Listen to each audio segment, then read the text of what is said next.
Alrighty. Hello, everyone, and welcome to the stream. I hope everybody is doing well tonight.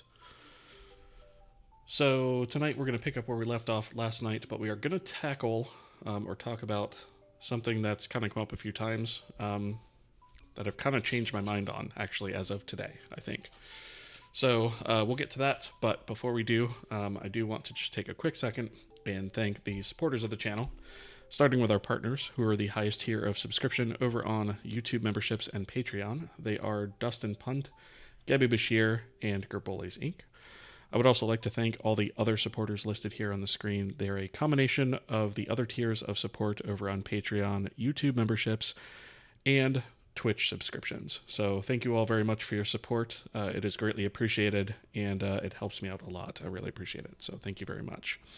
It goes, of course, I hope without saying that I do appreciate each and every one of you viewers, whether you're on the YouTube side or the Twitch side. We do simulcast to both, and I do keep an eye on both chats. So, that being said, this is an interactive stream. If you guys have questions, comments, things you want to talk about along the way, feel free to jump into chat, say hi, and we'll chat, right? I do like interacting with you guys, so that's always a good thing in my mind, right? Okay, so with that said, what we've been working on recently is sort of our refactoring of our render graph. And last night we kind of had left off. Let me actually go back to. Let's see, it was the forward render graph node is kind of where we left off, right? And I did a little bit of initialization in this and a little bit of off-camera work. I didn't really get a chance to do too much, but I went ahead and set up the sources and the sinks as we've done, and loaded in the configuration as we've done before. And so all of that has been converted, and I'm kind of at the point now where we're doing the initialization of the render passes and stuff like that. And we essentially are at the point where we need to like load our resources, hook up our nodes and things like that, right? And we do have, some logic around frame buffers and stuff here. And then I got thinking, with our current sort of render graph setup that we have, and I'll just pull this back up. The way that this is set up now, let me actually maximize this. The way that this is set up now is our frame begin node has two sources, a color buffer and a depth buffer, right? And these are actually two distinct frame buffers, which is fine for clearing the color and clearing the depth of these two nodes, and it's also fine for the skybox. However, the scene, or actually we should rename this to forward, since that's what it is. It's sort of our forward renderer.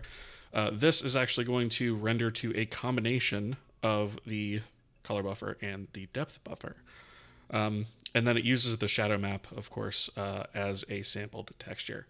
And so what that's going to require is actually a separate frame buffer that is a combination of these two attachments, right? And this combination of things, in addition to a conversation that I had on Twitter earlier today, got me kind of thinking about some things. So let me actually pull up the tweets from before. And here we go. So we'll pull this up. I brought this up, as I said, for those of you wondering why I don't use dynamic rendering, and then I mentioned the extension here in my game engine, and I've noted here that support of this extension is at like 27%, right? And that's true for Vulkan 1.2, right, which is what we're using for Mac OS and mobile capability, right? And Henry Rose here, if you don't know him, he's another streamer here on Twitch. He goes under Hero Dev. He correctly pointed out that in 1.3, it's almost 100%, right? Device support, at least on desktop GPUs, which it makes it kind of a no-brainer for desktop GPUs, as he says here. What that got me thinking about was, the reason I was keeping 1.2 was for mobile. And I was also keeping it for the Mac OS, right? But I did a little bit of research, and it turns out that Molten VK does in fact support this. And I actually did a Vulkan info on my Mac here. That's actually the streaming machine, and it did indeed appear in the list. So, my reasons for not using this actually are quickly disappearing. The only real reason at this point to not use this would be for mobile support. But the more I dig into that, the more that we're going to have to diverge in the way that we're doing things anyway. So I don't know that I'm really saving myself all that much by diverging, right? And so I got thinking about this, and I'm like, you know what? Maybe we're going to tackle mobile in a separate pass anyway. Maybe we should just go ahead and bite the bullet and start thinking about using dynamic rendering. Because it's actually going to solve some problems that we have that we're dealing with right now in this refactor. As well as simplify our code base by quite a lot. I'll be able to remove quite a lot of code. And then when I do go to support mobile, I can either have like a separate mobile specific Vulkan backend for that, or I could just use OpenGL or something, right? So I think I'm going to offload that decision to the future. And I'm not going to worry about mobile support right now. We're not going to need it for the first probably at least 2 games, maybe even the first 3 games that we're going to make using this engine. So I think for now I'm going to defer any discussions of anything mobile until then. Because I just don't see, frankly, the purpose in doing all of that right now. Now, when we go to do this on mobile, we probably will have to stick with 1.2 or maybe even 1.1, right? Which is going to require a lot of changes anyway. And it's going to support a different feature set and all of that anyway. So I think when we go to actually handle that, we're going to have to essentially come up with a new backend anyways for that, in addition to other reasons. So all of this to say, and I kind of put a little bit of a response down here, and I'm actually now kind of considering, let's just step up to 1.3, except for macOS. Use dynamic rendering, use 1.2 with the dynamic rendering extension on macOS. And then that allows us to do 2 pretty major things. It's going to allow us to remove render passes as a concept completely. And we can also remove frame buffers as a concept completely. And then we can only deal with attachments, right? Which means that in our render graph here, we only have to worry about these things separately. We don't actually have to worry about combining them anywhere else except for the renderer when we get ready to actually, queue these things up, right? And so the more I thought about it, the more I'm like, maybe it makes sense. Since we're in the middle of this huge refactor anyways, maybe we should just bite the bullet now, get rid of render passes, get rid of frame buffers, and just deal with attachments. So I think that's probably the direction we're going to go. Let me go ahead and catch up on chat. Singy, hello. How's it going? Mr. Buster, good to see you as well. And Michael J, hello. Over there on the YouTube side, good to see you guys. Welcome. JR12395, I'm just going to call you Junior if that's okay. Unless you prefer something else. But it says here, whoa, huge coincidence. I was just thinking about implementing dynamic rendering in my project. For someone like me who doesn't even want to target mobile, dynamic rendering is a no-brainer, right? Yes. Yeah. So my reservations for it were because of mobile and because of macOS, because it wasn't, when I started this project, those 2 things were a major point of contention. But Molten VK has come a long way on macOS since then. And so apparently that all works now. We'll find out.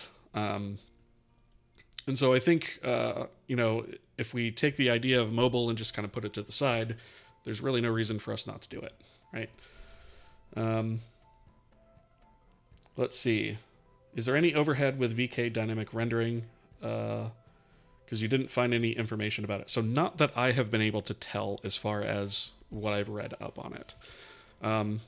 Essentially, the way that it works is instead of sort of pre-configuring a render pass in your and then using a begin render pass, end render pass, and all of that, instead of pre-configuring that stuff ahead of time, having to know about it with your shaders, and having to have frame buffers, which are what represents or what references your attachments. Essentially, it's a single command where you pass in part of that same information that you would have used to create the render pass when you actually begin a render, is what it's called. And so, you wind up using a lot of the same information, but you don't have to sort of hold this render pass object that's also referenced kind of all over the place, right? And it completely eliminates the concept of frame buffers. We don't need those either, because when we actually begin that rendering, we actually pass in information about the attachments and their formats and stuff directly. So we no longer actually have to worry about that either. So it's going to wind up actually cleaning things up quite a lot, I think. So how then are subpasses handled? So they aren't, right? We don't have subpasses. So we don't have render passes, we don't have subpasses, right? It's not actually a render pass. I mean, it kind of, I guess, does the same kind of thing under the hood. But the biggest question here, the biggest change, right, is one of the things that render passes do for you out of the box is they handle image transitions automatically. Layout transitions, right? And so we will have to handle that manually. But because of the way that our render graph works, that actually works out for us better. Because we had all sorts of places where we're like, well, we don't really need the render pass to handle these transitions for us or do any of the clearing or any of that kind of stuff. We kind of want to manage that within the individual nodes themselves. So this actually kind of feeds into this quite nicely. And so it's going to make that work out as well. And so basically the only time that we're going to have to handle transitions of image layouts is when we begin the frame. We'll have to transition the color buffer to an attachment layout, and then we'll do all of our rendering. And then when we do frame end, we'll have to transition that to a presentation layout before we hand it off to present. But otherwise, the color buffer won't have to be transitioned at all for any of these steps along the way. The depth buffer will basically have to be an attachment for clear and shadow map. Those are separate depth buffers, right? And then the shadow map will have to also have a transition that happens after we render to it, to transition it to shader read only. Right, so before we start this shadow map, we'll have to transition it to depth attachment, and then we'll have to transition it to shader read only before we actually output it, so that the forward pass can read it, right? Or the forward node, rather. So there's a couple places that we have to do that, but we're not having to sort of supply that information at each step along the way. It just stays as is, right? So render passes were sort of doing that for us individually. Now they're not going to be doing that. But I don't really see an issue with that overall.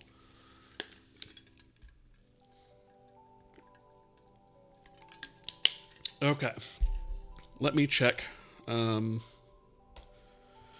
right, so let's see.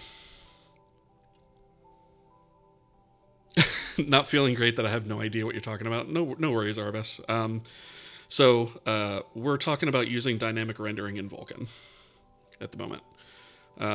So I've just to recap, I've been doing a lot of thinking about this, and the only reason that I was really avoiding doing dynamic rendering was because of mobile and Mac OS. But Mac OS actually supports the extension for dynamic rendering, so that's no longer a thing. And so there's no reason for us not to do it, right? We don't support mobile officially right now. We'll do that in the future, but that's going to require a lot of changes anyway, in terms of how we do things. So I suspect we're probably going to need a vastly different back end for mobile anyways when we get to that point. So I think we're going to bite the bullet now and switch to dynamic rendering, because that will allow us to remove the render pass entirely. It'll also allow us to remove frame buffers entirely, and just reference attachments. So that's kind of where we're at.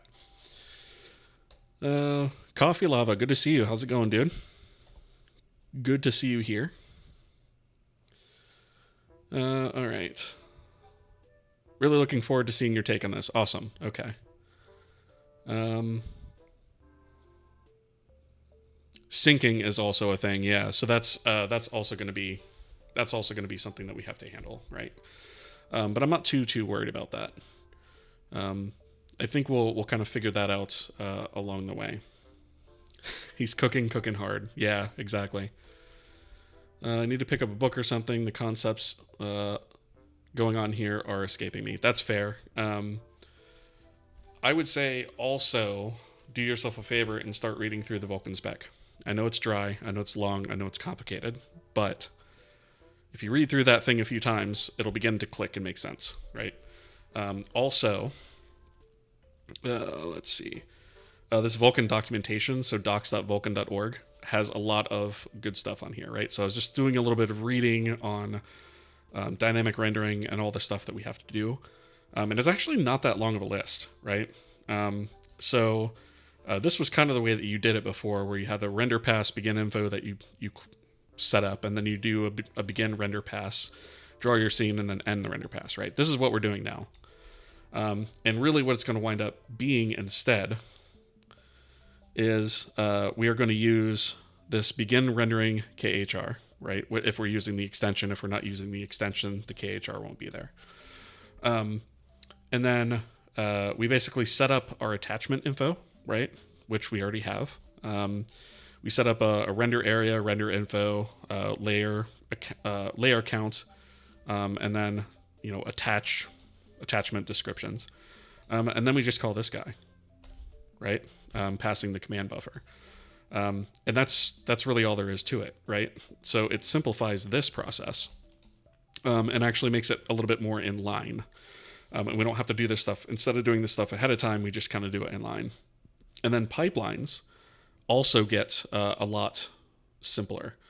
So pipelines, basically, you have a new structure that you have to provide, right? And that contains the attachment information. Because remember, we're not using frame buffers to actually give that information, so we have to do this directly. And then in the pipeline create info, right? We just have to attach that in the pnext chain somewhere. And then for the render pass, we can pass vk null handle. And then we've got a little information here about enabling the extension if we have to do that. And then the other aspect of this that's really neat, that this document doesn't mention is, well, actually, it's kind of mentioned here, right, through pipelines. But right now, when we create a shader, we also have to have a render pass object to pass into it, because of this. So that requirement goes away, which means that we can remove all of that stuff from all of our shader code, and we don't need it there either. So, yeah, it's going to be pretty good, I think. Let's see. Sorry for mistakes. English is not my native language. Oh, no, don't worry about it. Your English is just fine. I figure if I can understand what you're asking me, it's fine, right? So I would not worry about it at all. Refactoring hard, exactly. Yeah.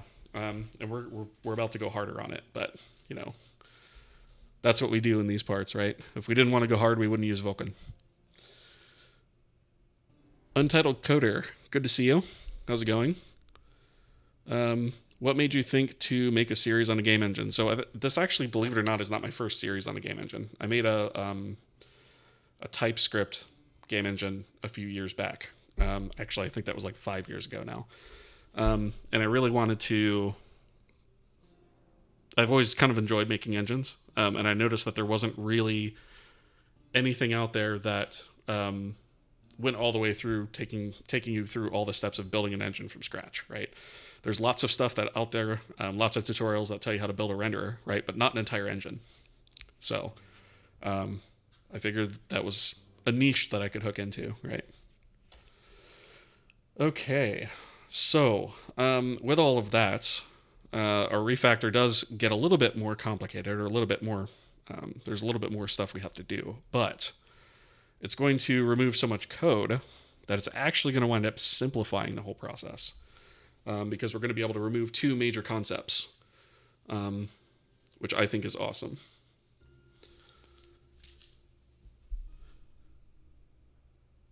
When you saw the logo, you already knew what to do. Which logo do you mean?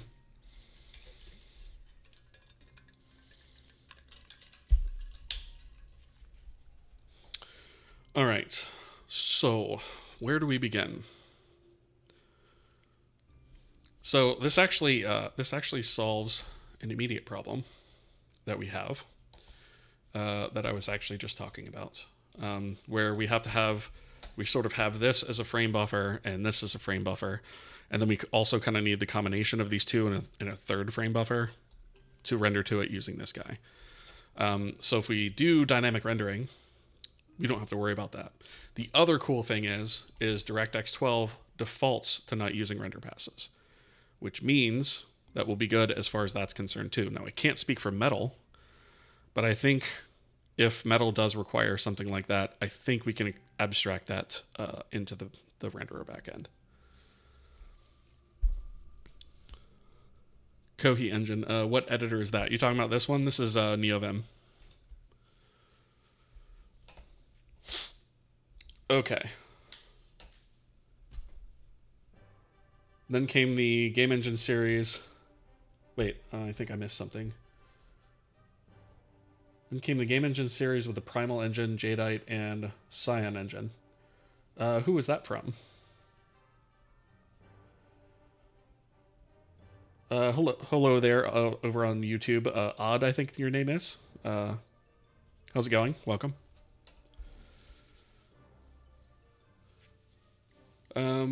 Where can you download that? Yeah, so NeoVim is probably not something that you're going to switch to like really quickly, right? It's got kind of a learning curve, but I would recommend just checking out, what is it, neovim.org, I think? neovim.io. Yeah, it's this guy right here, neovim.io. But I would read up on it, right? Because it definitely takes getting used to, right? It's not like any other editor out there for sure. Okay, so what this means for us is that we are essentially going to remove render passes, and we're going to remove frame buffers, which means we're going to undo a little bit of our refactoring, but not too much. Before we do that, though, wow, why is that so funky? Why is my terminal doing that? Okay. Let's try that again.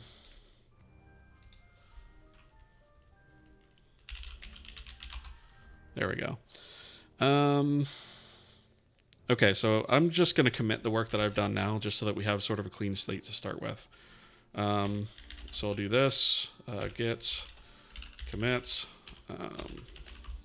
work in progress, forward, render graph, node, refactor.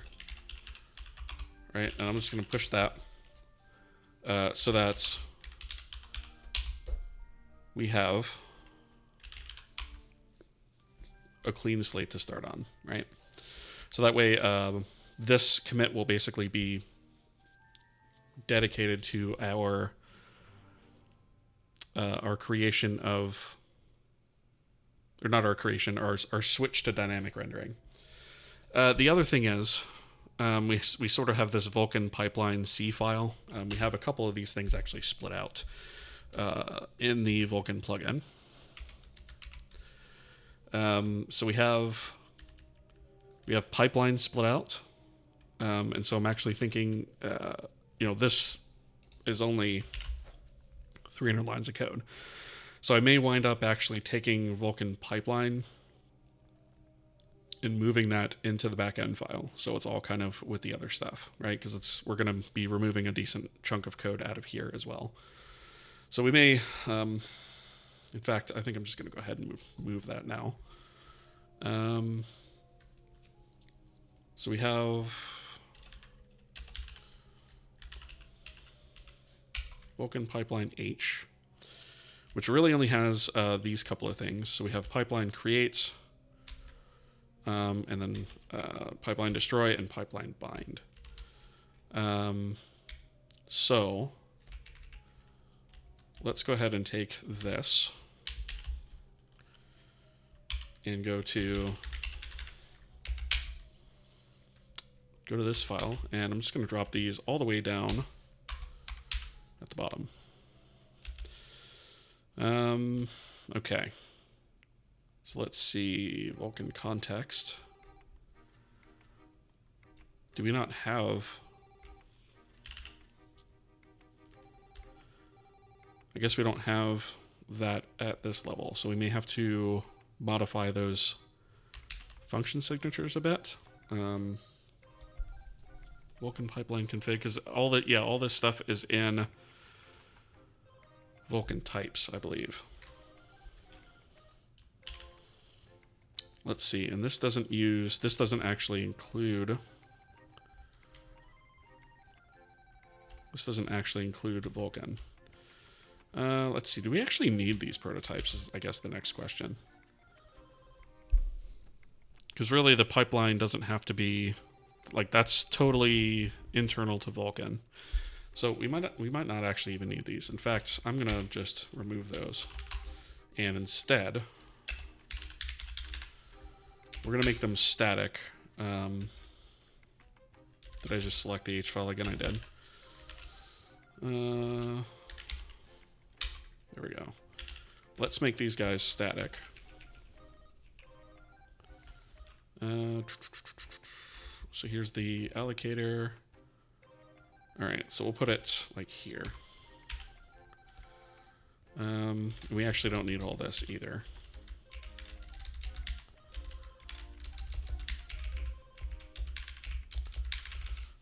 Right, so we'll do static.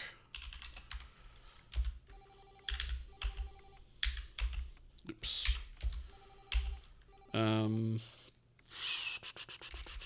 What is this bleating about? Static declaration.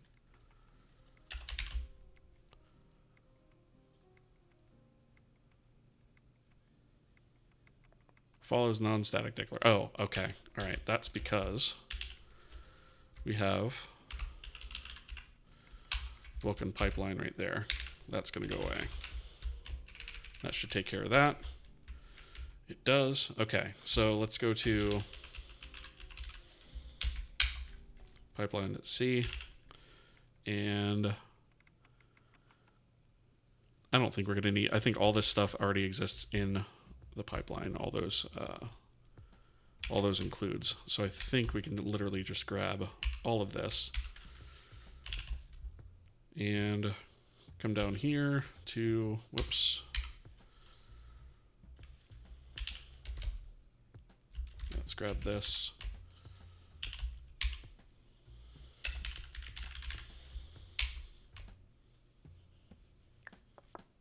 All the way to the bottom.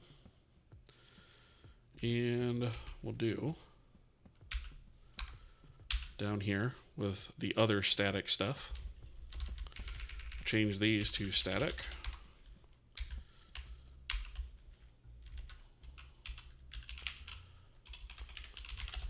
Right. And static. All right. So that way we don't have to worry about that. We don't have that separate file anymore. And in fact, we can delete those guys. Right. Which means we're probably going to have to do a clear, because it's probably not going to like that. All right.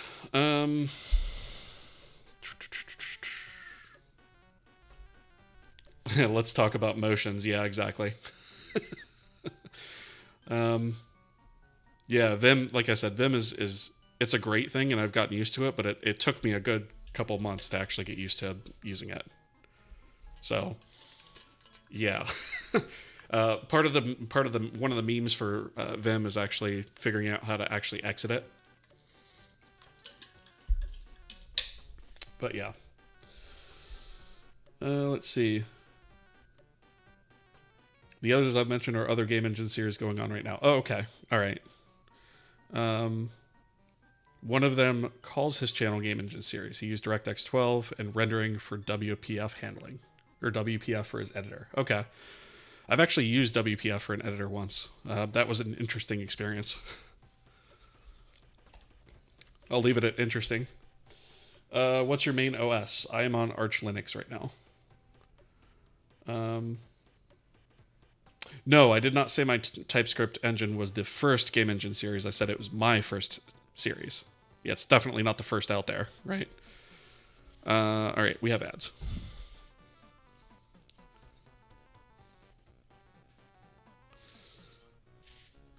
So for those of you who can still hear me talking, we like to pause the stream whenever we get ads on the Twitch side. Those are served to us once every 30 minutes for up to 90 seconds.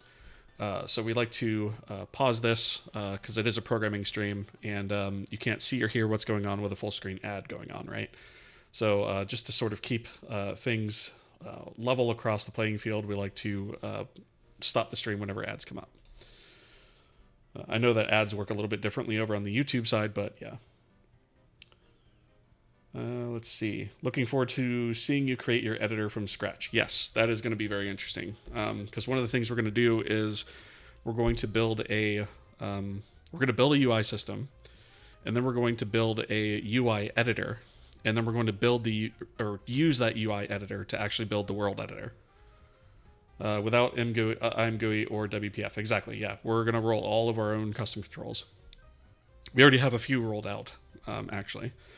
We've got, we have text, and we have buttons, and we have a panel, which aren't, they don't necessarily sound like super complicated things. Oh, and we also have an editable text box.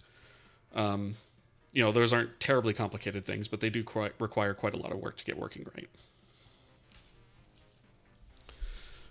Arch user, by the way. Yep, exactly, cell phone. By the way.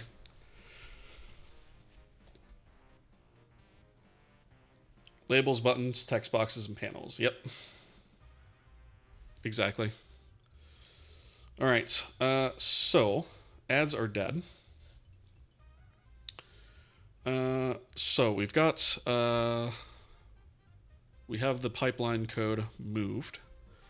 So that should be good. The next thing that we're going to do is, I guess we could start at the device level, right? So I'm just going to kind of refer to this documentation, just so I don't lose track of what I need to do. So the first thing that I want to do is actually enable the extension. If we're using Vulkan 1.2, and then 1.3, we need to enable the feature, right? Let's see. And then we're also talking about function pointers we may have to load if we're loading the extension. Okay. So we'll handle this probably the same way that we handle other extensions that we're loading.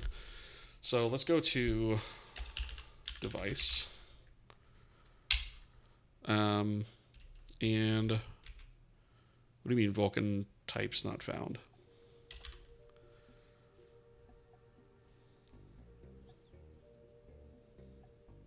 Oh, because it's not under...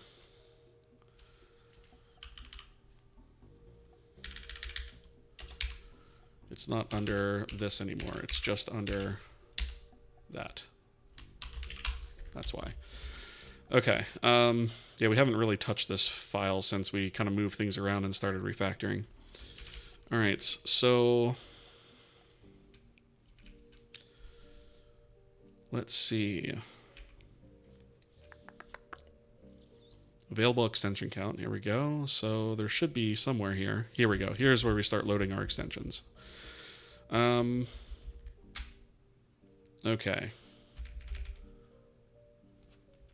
So we have, let's see, we have 5 being set up here. Let's see how many we're potentially using.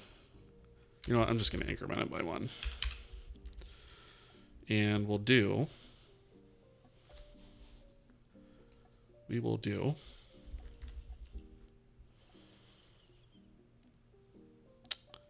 let's see, didn't we have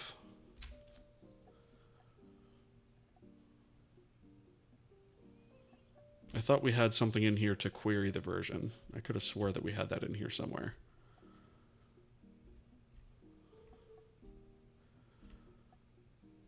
Was that in? So we have our device support flags that we set up here.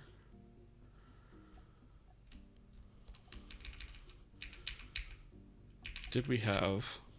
It's been a bit since I've looked at this code, so I'm just re-familiarizing myself with it really quickly. Select physical device. Okay.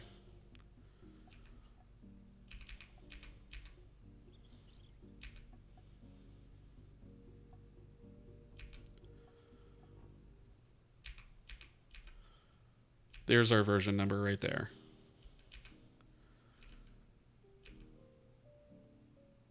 Okay. Here we go. This is what I was looking for. Okay, so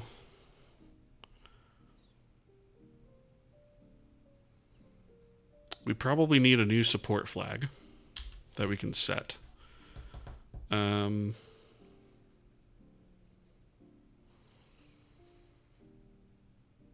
I just realized I actually have these backwards. I think. Oh wait, this is greater than or equal to 1 or greater than 2. No, okay, I don't have it backwards. Okay, so this is 1.3. So that means, I suppose I could go off of this dynamic state bit flag, right? Because if this is set, which will only be set in 1.3, then we will also natively have dynamic rendering available. Otherwise, if this flag is set, then that means that we're not supported natively, meaning it's 1.2 or below, and we have to load the extension. So I think I can actually go by this. Native dynamic state. Ahmed Goda, thank you for the follow. Appreciate that. Let's see. Not gonna glue together some libraries? No, definitely not. Are you even making a mention? You're not going to... Wait, you're going to write your own code for the program you're making? Yes, go figure. I know it's a weird concept, but yeah, we are actually... You know, there's only a few things that we're actually using in terms of libs.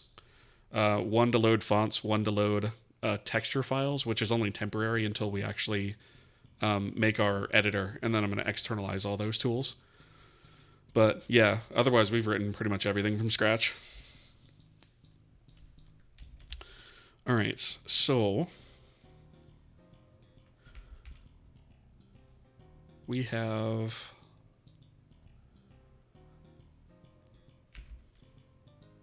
Wait, why would both of these be set? Oh wait, if not native. Okay, so this is what actually loads the extension, and then this is what says it's dynamic natively. Okay. All right, so we're actually going to need a couple of these type of guys actually loaded. So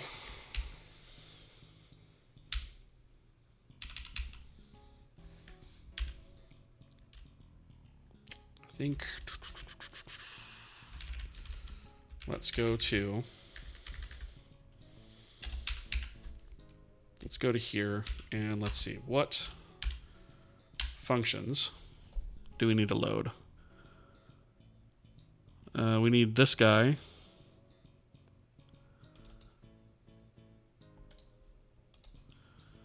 And we need this guy. Okay. And I think that's the only two, I believe.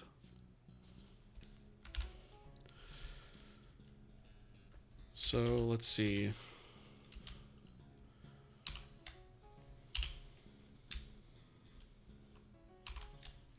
Why is it? Oh, might help to hit the right button, you dingus. Did I not?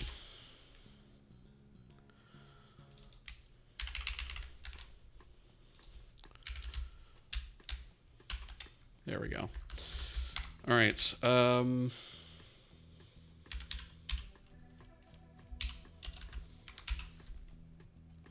we're going to call this, let's see, do we want to call this? I guess we'll just do that.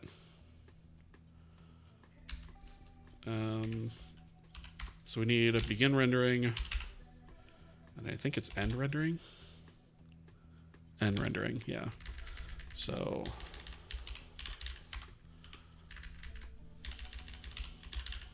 right, so we have these two if we need them.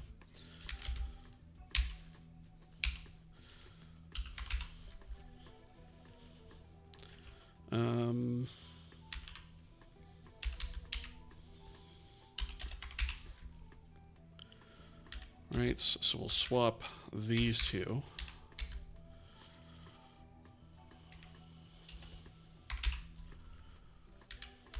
Right, and then we'll do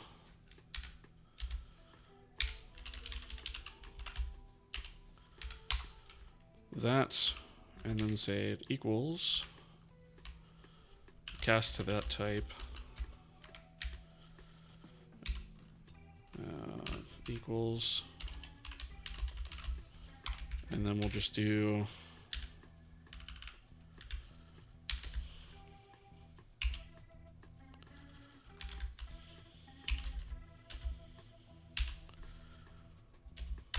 that, and I think it's just actually the name of this.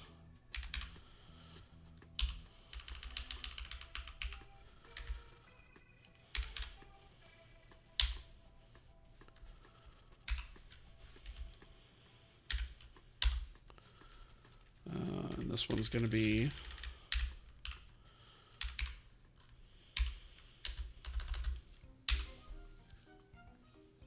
I think that's right. All right, so dynamic rendering. So if we need those function pointers, we'll load them. Otherwise, we have it natively. We'll also say and dynamic rendering.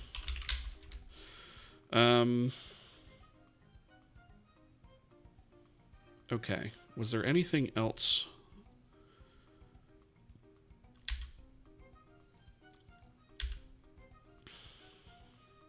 Yes, we do need the extension name. Let's see. That was in here somewhere. There it is. Dynamic rendering extension name. So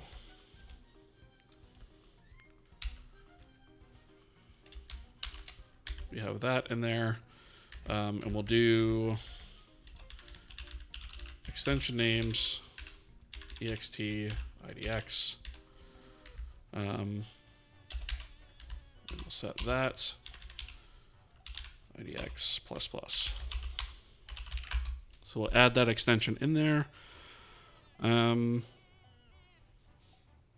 So we have that, and then I think also there's a feature flag we need to enable, I believe. I believe there was, where was that? That's the extension.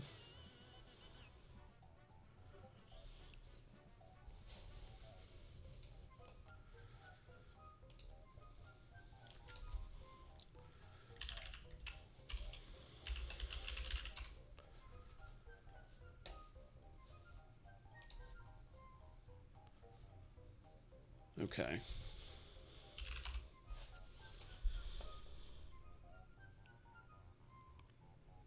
I thought there was some feature flag we had to enable. I'm not seeing it in here though. This is specific to the...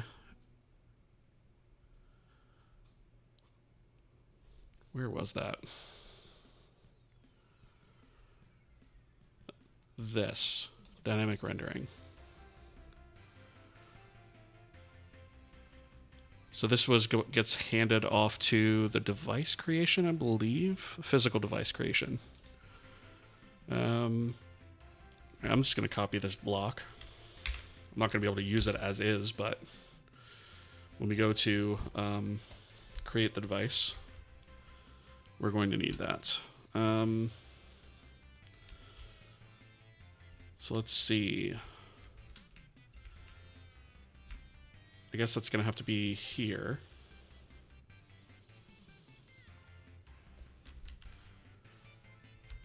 So our pnext chain does descriptor indexing features, which is up here. And then we set that pnext to extended dynamic state, which is here. Then we also have the line rasterization extension that we're using. And we set a dynamic... Okay, so we just need to add this here. Right, so we're going to do... Whoops. We're going to say... I guess we'll call this dynamic rendering extension. And that's going to be equal to vk structure type. What is it going to be?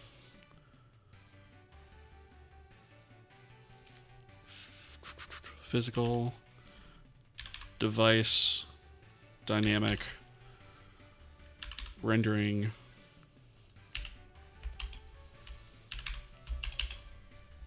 which one is it?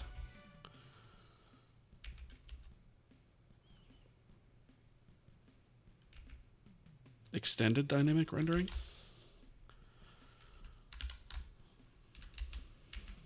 Maybe that one? That doesn't feel right. What is the... Let's pull this guy up.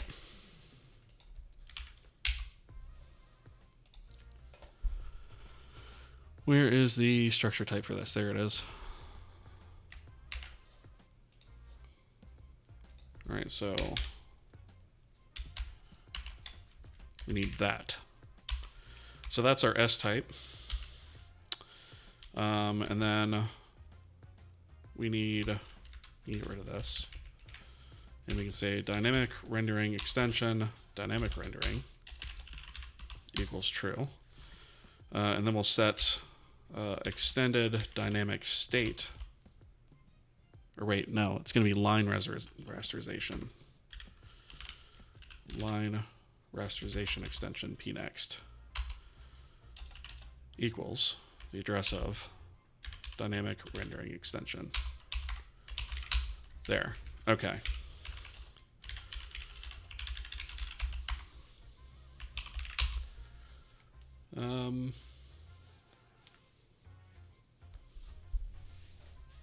Okay, supposedly that's all we need to do. It's part of the pnext chain. So that should give us our dynamic rendering as our feature flag, right? So that should, I think, be all that we need to do here. However, we only need to do that if... We only need to do that essentially in this case.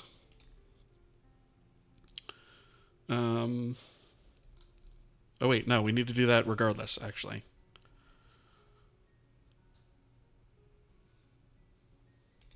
I think we need to do that regardless. Let me check the spec page.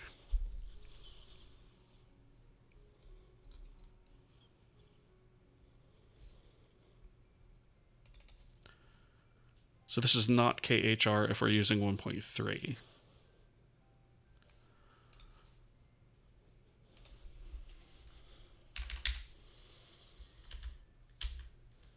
which I think is a pretty safe assumption to make.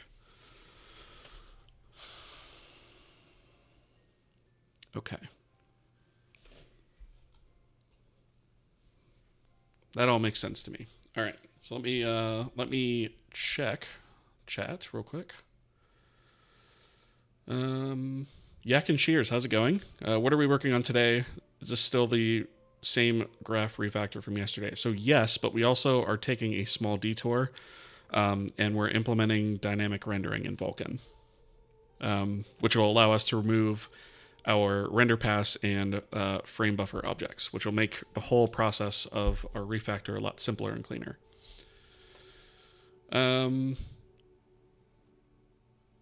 Adrian JPN, hello, first time chat. I have a general question about Game Engine Dev. Okay, shoot. Oh, here it is. What would be the reasoning of learning how to create a game engine if most places that hire developers require them to develop the actual game in their already well-established engine?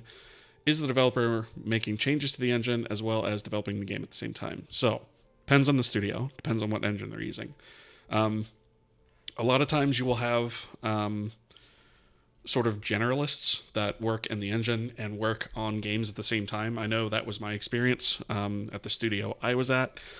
I sort of did them in tandem because we had our own proprietary engine and I was responsible for updating both. But some places will actually separate those roles, where you have sort of an engine dev team and then you have sort of a game dev team, and they're separate roles, and they just kind of work together to create the end product, but they're still separate, right? And so the reasoning to learn how to create a game engine portion of that question is kind of twofold, right? So it gives you a much better understanding of what is happening under the hood of any game engine, where if you dive into something like Vulkan or DirectX or what have you, it gives you an understanding of what the engine is actually doing under the hood, and that will also help you in understanding sort of how they work and troubleshooting bugs and things like that, and it'll help you when you're debugging issues, adding features, et cetera, et cetera. So there's lots of value to learning that, even if you don't plan on going into an engine dev role. It's still a valuable set of skills to learn, I would say, even if you only do it as a hobby. Most places that hire the developer require them to develop the actual game in their already well-established engine. So a lot of times, if a studio has an in-house engine that they use for all their games, there will generally be engine updates in between those games, right? Or as part of those games. So generally the engine isn't like developed and then it's like done, right? There's always new features and stuff being added to the engine. So I hope that kind of answers that question. Let's see. Lazy Bunny, first time chat also, welcome. How long are you planning to build the engine? How many years do you think you need to build the first working version? So I am doing this part-time, so it is taking me obviously longer than it would take in a real-world scenario, and also I am explaining everything I'm doing along the way and streaming it, which also makes it take longer, right? So this process has taken me 3 years to get where we are now. But again, I'm working on this less than official part-time hours per week, right? So if I were working on this at a full-time capacity, without all the streaming and without all of the explaining stuff as I'm going, and without the educational aspect of it, this is probably about realistically 6 to 8 months worth of work that I have here. So I want to actually start the first game project on that this year. And that's what we're kind of gearing up for now, is we're resolving a lot of our sort of technical debt that's stacked up. And we're doing that so that we can actually give this engine an exercise in creating our first game with it. And so I'm targeting later this year for that. A detour, you say? Could you be potentially yak shaving? Yeah, I know. I mean, kind of, right? We're getting rid of a lot of stuff tonight, at least that's the goal. Is an engine dev as sought after as a game dev? Again, it depends on where you're applying, right? Some studios want a generalist, some want a specialist. It really depends on where you're applying. By game dev, you mean someone who wouldn't know about graphics programming. Again, it depends on where you're applying. Some studios want those skills, some studios don't need it.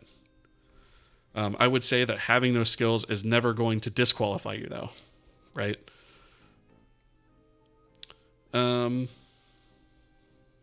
Is the engine buildable currently? If I were to switch to a branch, yes. But on this refactor branch, no. But yeah, I mean, we have built it and run it for sure. We have, if I go here, and I go to GitHub, right, we've got some screenshots in here of the engine actually running, right? So we do have some stuff in place for sure. It does actually run. It's just we're in the middle of a refactor right now. So this actual branch that we're working on doesn't run or compile at the moment because we've taken a lot of stuff apart and we're now kind of stitching it back together. Let's see. If you finish your kohi, what game would you make inside of it? So the first game that we're going to make is going to be a very simple one, just to sort of run the engine through its courses, batten down the hatches, and figure out bugs, work out the deployment process, things of that nature, right? So the first game we're going to make is a simple like arcade style game. It will be 3D, but it'll be relatively simple in terms of mechanics and things like that. The second game will be a little bit more complex, and then the third game is what I have targeted to be a very large game.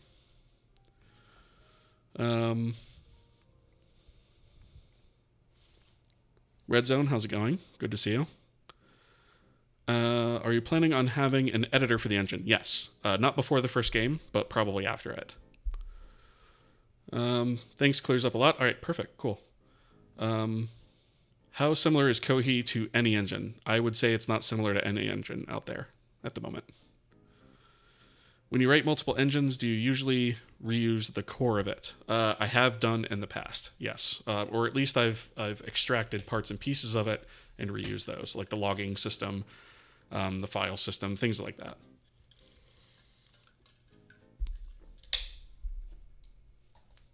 Okay. Looks like I've got some chats over on the YouTube side as well.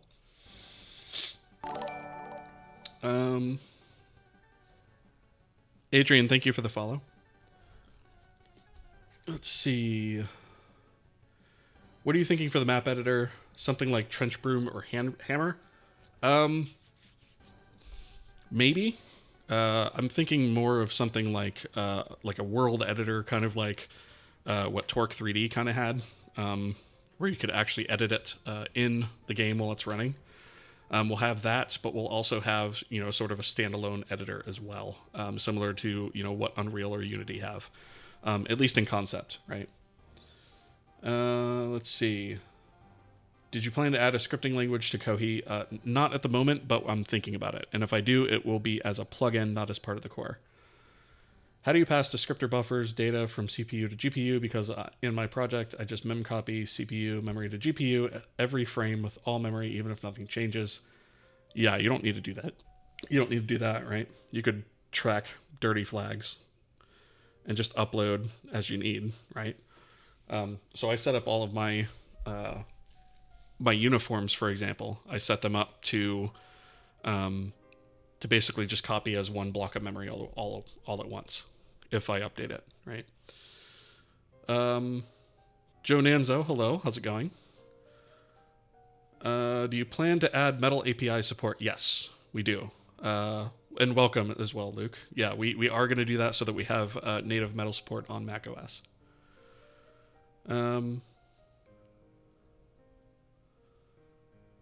Let's see. No, I'm not ignoring YouTube. It's just I have to handle one and then sort of the other.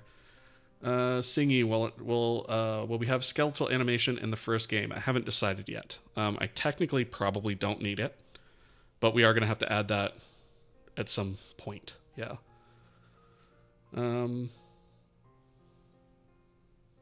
Joke's on you. Your engine's exactly like mine, or mine is like yours because I'm following just with C++. That's funny.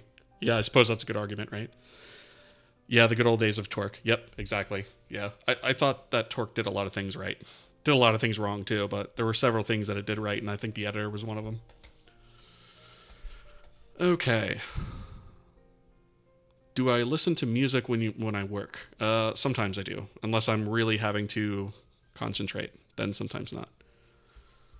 If you need help with getting mruby in it, reach out to me. I'm super comfortable with it now. Okay, that might be interesting as a plugin for the future for sure.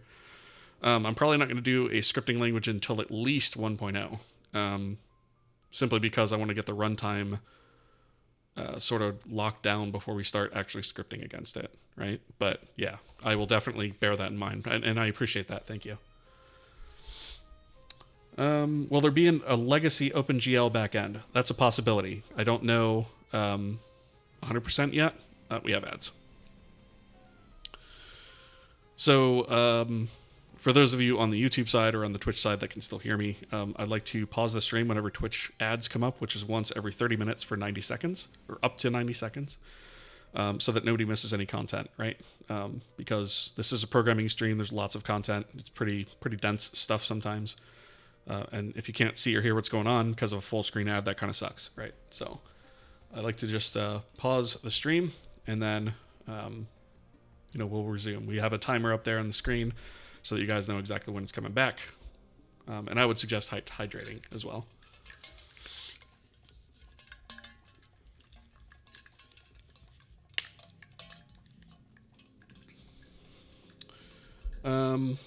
Jonanzo, what don't you get?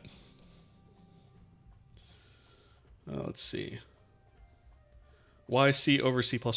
Preference mostly. I don't use most of C++'s features. I don't use object-oriented programming. I don't use templates. I don't use stuff like that, right? So I just really don't need it. C also compiles a heck of a lot faster than C++. So there are some technical reasons as well, but yeah, most of it's just preference. You just use C++ in your day job, so you're already used to it. Yeah, that makes sense. I used C++ for a number of years too, and I actually switched to C from C++. What do you use linked lists for personally? It uses a lot of memory and is randomly allocated.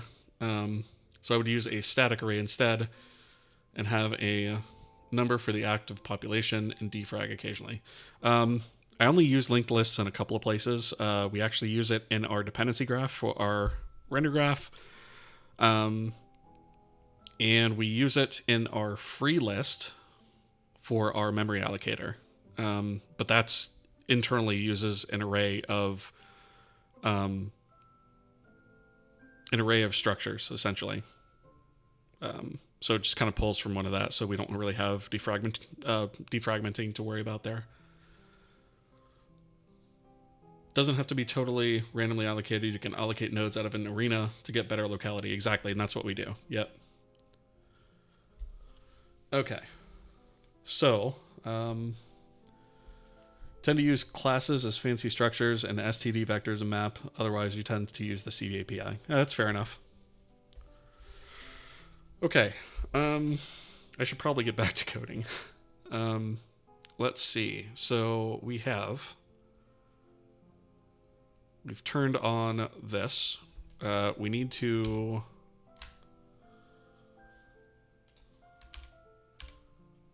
let's see, where did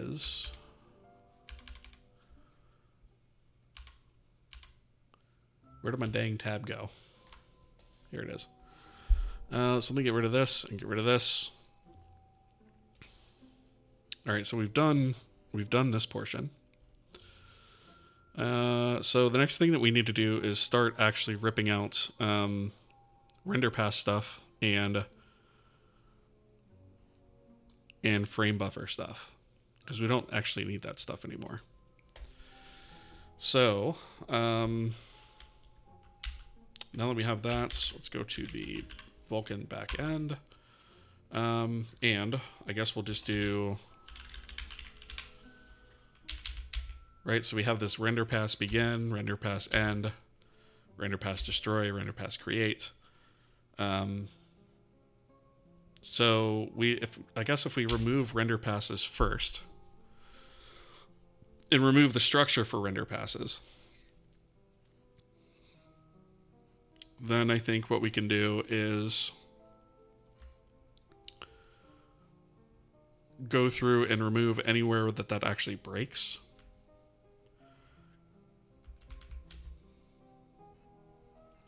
So actually, let me look really quickly at the renderer front end. Do we have... Yeah, we do have this concept in the front end as well. So we do have this front end exposed render pass structure, which we'll have to get rid of as well. Doesn't really hold all that much, and it contains a pointer to internal data, which is, would be the Vulkan data. So we don't need this. We don't need the render pass config. We don't need the render pass attachment config, or the clear flags.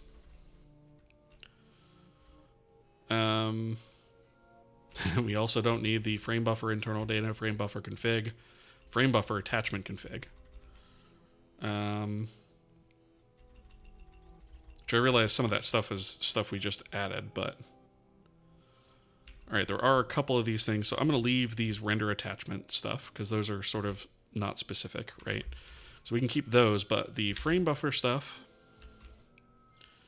and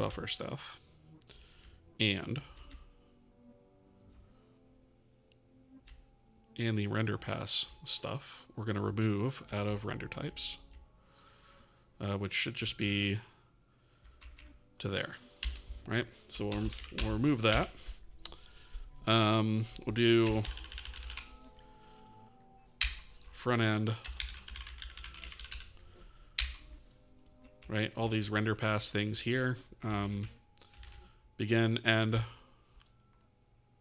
We'll remove those. I don't know why those are separated from create and destroy, but we'll remove those as well. So that's these guys.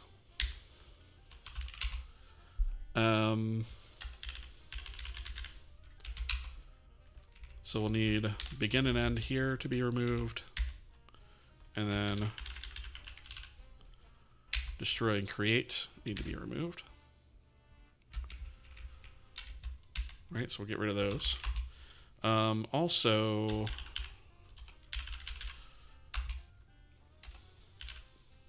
let's see. What did we say? Frame buffer, create and destroy. We're going to remove these as well because we don't need those either. See ya. So front end.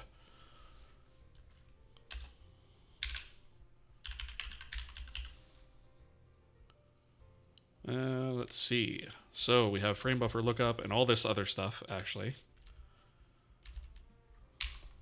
So we actually don't need frame buffer lookup. We don't need this either. Frame buffer internal data. We don't need that. Create and destroy. So creates and destroy. We don't need that. Get rid of that. Let's see.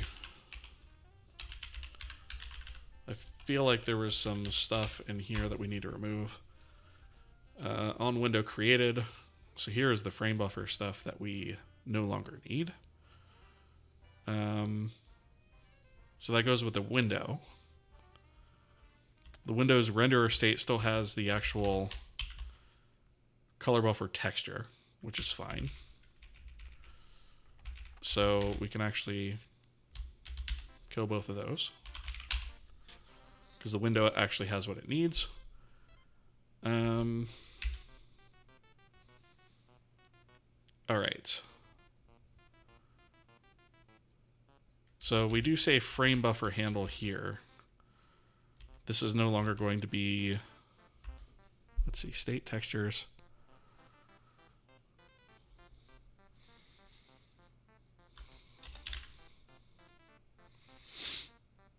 These are texture lookups. Okay.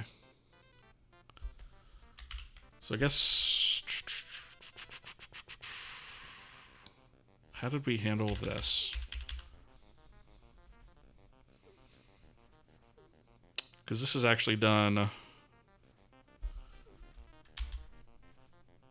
So we take the internal data here. Oh, I see. Okay, so we have this lookup that we do to get a texture internal data.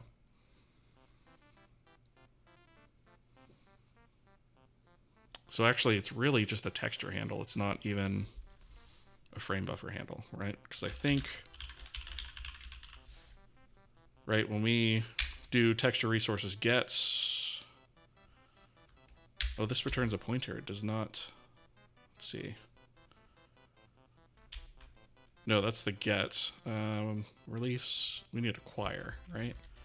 So acquire does give us a handle? Yes, acquire does give us a handle. Okay, so this is actually valid. We just need to rename this from frame buffer handle to texture handle.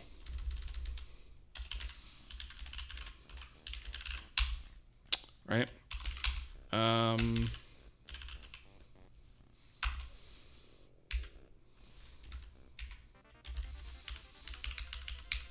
Same thing here.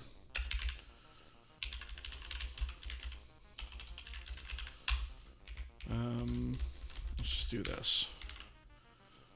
Texture handle.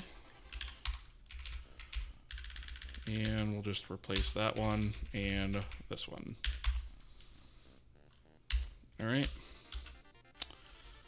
And then we shouldn't have, we've got no more frame buffer stuff in the front end. So frame buffers have been removed.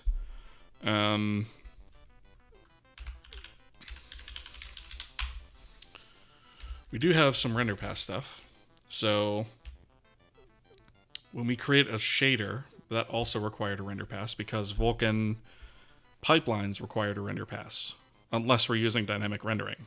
So this requirement goes away as well, which is awesome. Let's see. Let me just read chat really quickly. Have you used LeetCode and would you recommend it instead of just working on personal projects?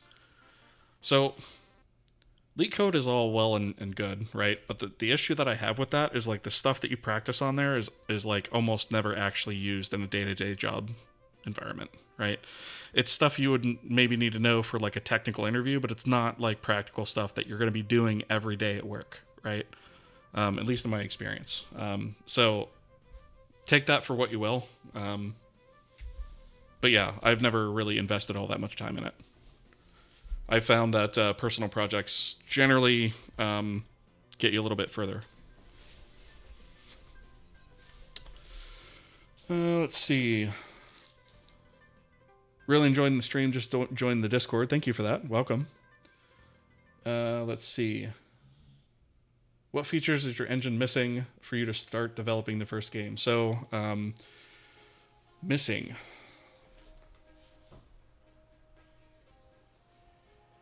Technically, to develop something simple like an arcade game, nothing. We do have some things that we need to sort of clean up and refactor a little bit for like release builds and things like that. Technically, though, there's not really anything missing, right? We don't have a physics system, but we don't really need that for an arcade-style game. We have sound already. We have input. We don't have controller input, but to just release a desktop game, we don't need that either.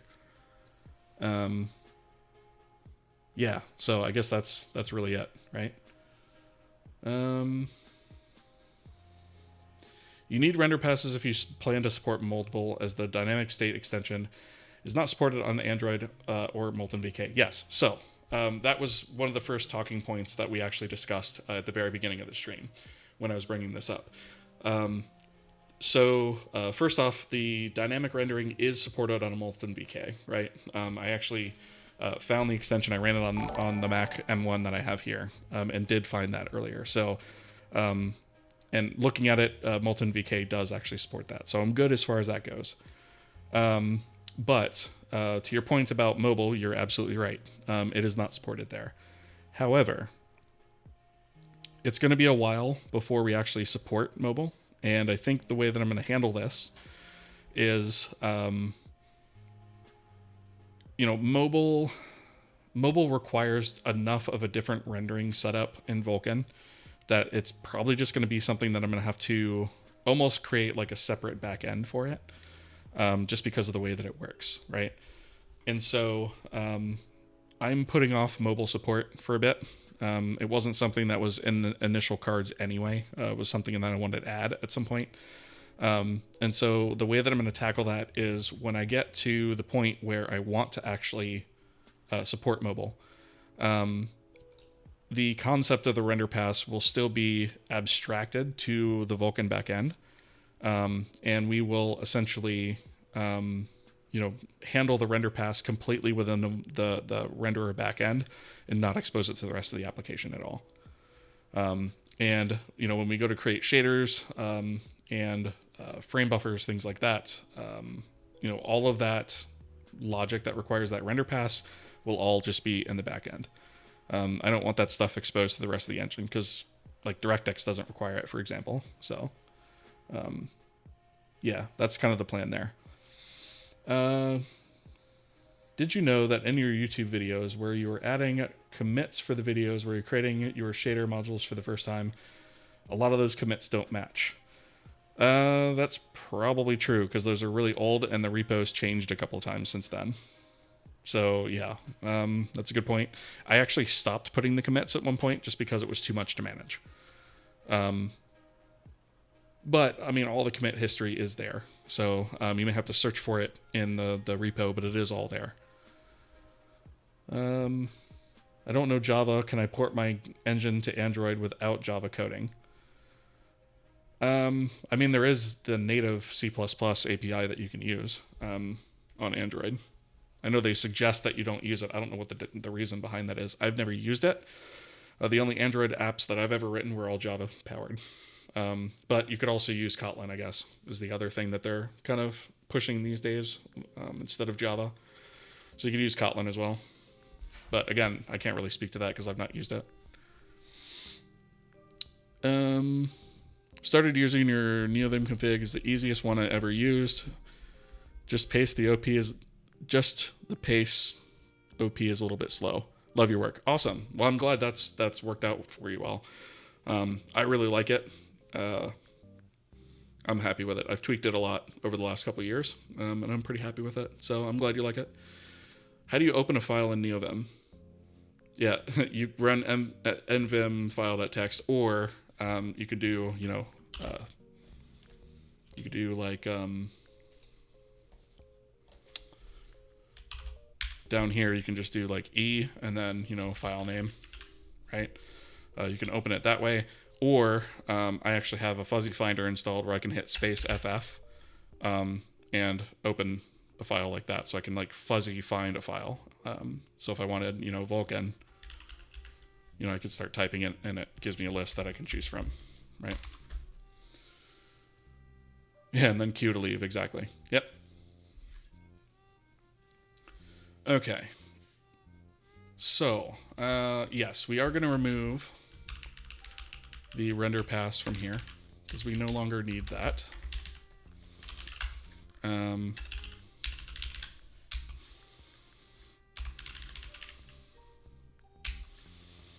Let's see. Okay. Must be done within a render pass. We don't technically have render passes anymore, so we actually probably ought to remove. We gotta remove that.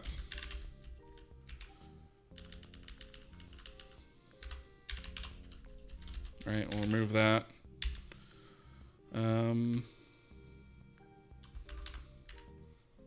That's a deprecated function, but I'll update it anyway. Okay, so shader creates. Here's the render pass. We don't need that anymore. So I don't need that. Okay, so that's it for that. Let's see. What is this bleating about? Ah, okay. This is our backend interface. So this also needs to go. And so too does the pointer to the render pass here.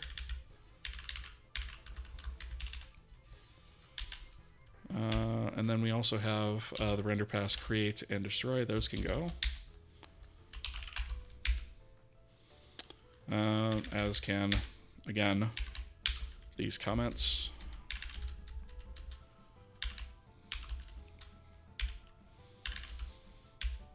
All right, that's it for that.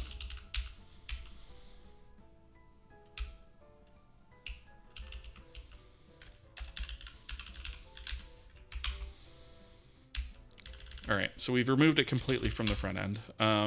We've removed frame buffers. You know what? I don't think we removed it from render types though. Right, so we have this, let's see, we have a frame buffer handle at the window state. We don't actually need that anymore. Backend interface, size needed for the internal frame buffer, so we don't need that. So frame buffer creates and destroy, we don't need that. Right. Let's see, front end. Do we have frame buffer in here anywhere? We do not. Okay. So the next thing is to remove it out of the back end.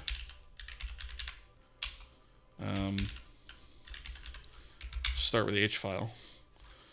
Right, so frame buffer internal data, we don't need that anymore. Frame buffer create and destroy, we don't need those. Render pass create and destroy, we don't need those. Render pass begin and end, we don't need those. And then in shader creates, we don't need the render pass there.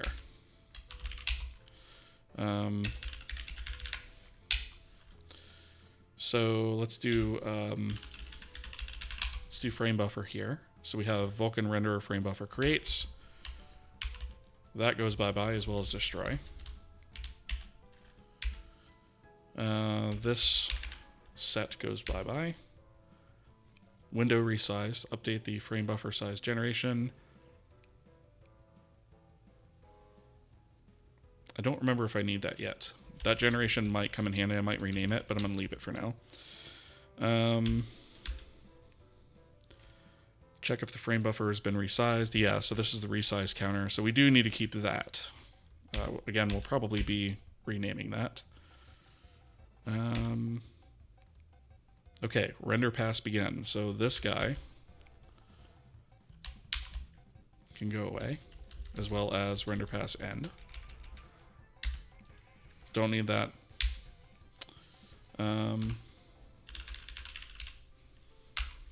Shader creates, again, remove that. And then we have our internal shader. And this is the VK render pass, right? So this is what we can set to VK null handle. Right? Don't need that anymore. Okay, so we also have internal shader render pass. So in our Vulkan types, in our Vulkan shader, we were actually storing the render pass. We don't need to do that anymore. Also, the pipeline config render pass. We also don't need it there either. So that can go, that line can go. Render pass creates, render pass destroy can go. Pipeline create info. So here we go. We don't need this anymore. So this can be VK null handle.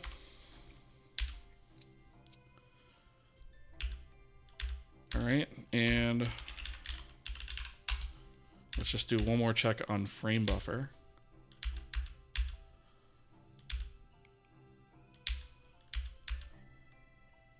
Okay, think that's it, right? So we only have the previous size generation and then frame buffer width and height. Okay, so that is good to go. Let's see.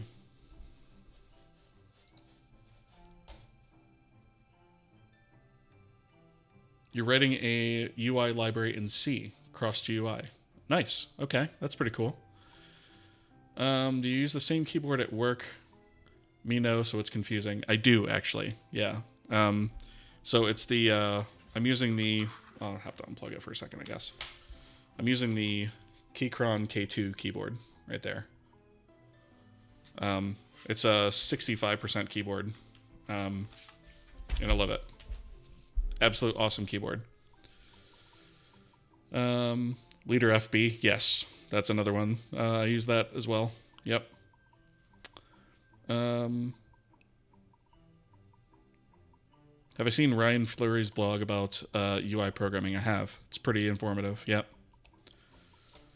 Let's see. Hey, Magetz, how's it going? Your Windows SSD probably kicked the bucket. Ooh. It's so worn off, it blue screened. Ouch. That sucks. You've been temporarily using Linux Manjaro Live CD version. Oh, geez, that's rough. I mean, whatever works, though, I guess, right? Until you can get yourself a new SSD. Suspect it's the dodgy power grid killing you. Yeah, get a surge protector. I usually get the ones, like I've got a battery backup / surge protector. I get the, what is it, APC?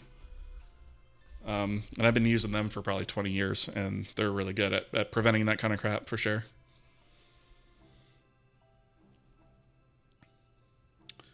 Let's see. Never programmed in C, only C++. Does C have lambdas? It does not. Cool.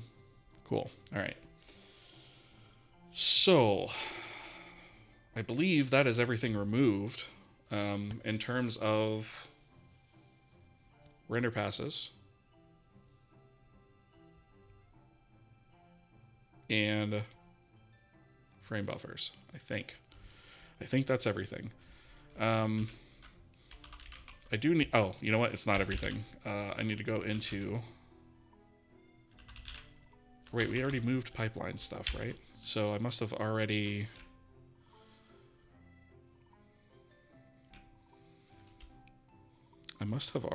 included... I must have already done it down here. Yeah. Create info. There it is right there. I think there is something I need to add, though, to that. Nocto, thank you for the follow.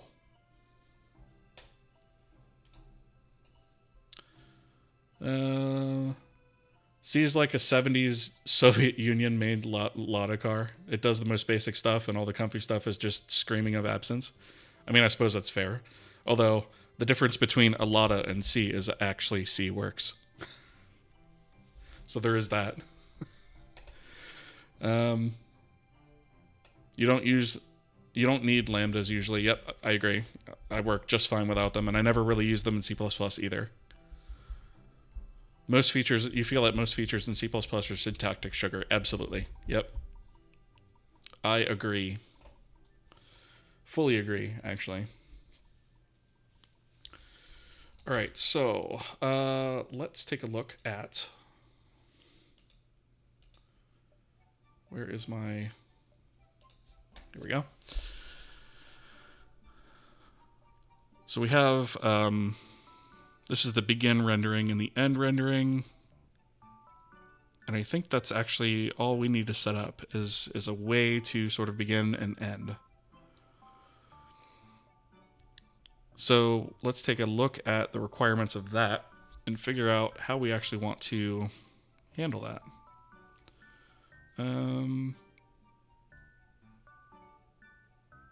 Pipelines, let's see, did we actually...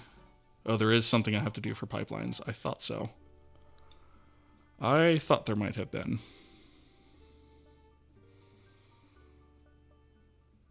Okay.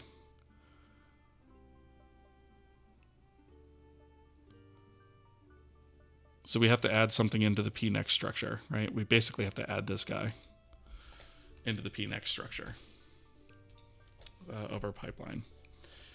So let's see, do we have anything in there yet? I don't think we actually do. Okay. So let's go ahead and we'll drop this here. Whoops. Drop this here.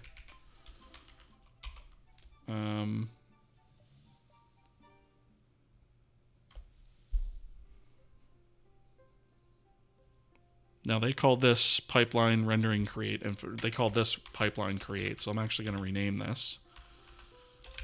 We're going to call this pipeline rendering create info, and we have ads.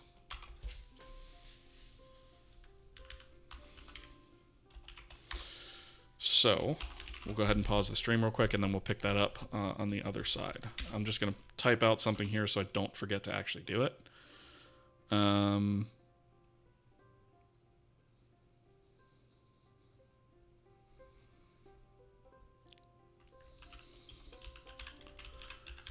then we'll go over it when we come back.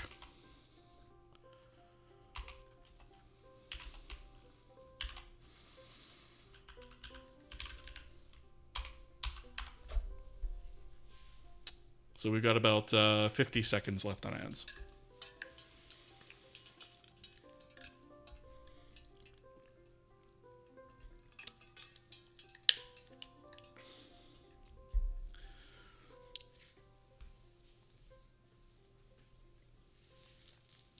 And about 30 seconds left.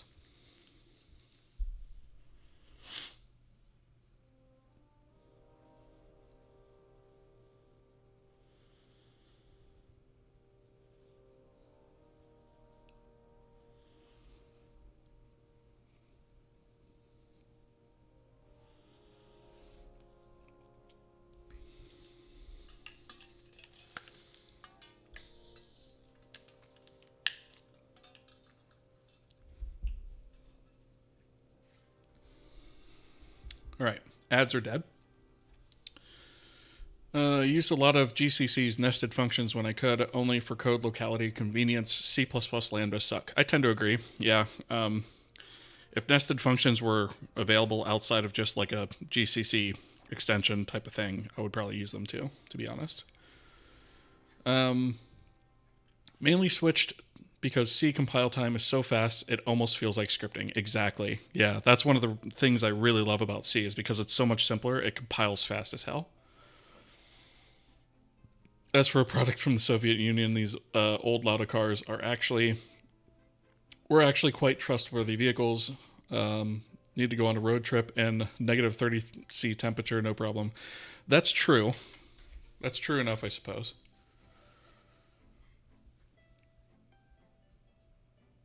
Don't overthink about design while coding, like you did when using CPP. That's fair.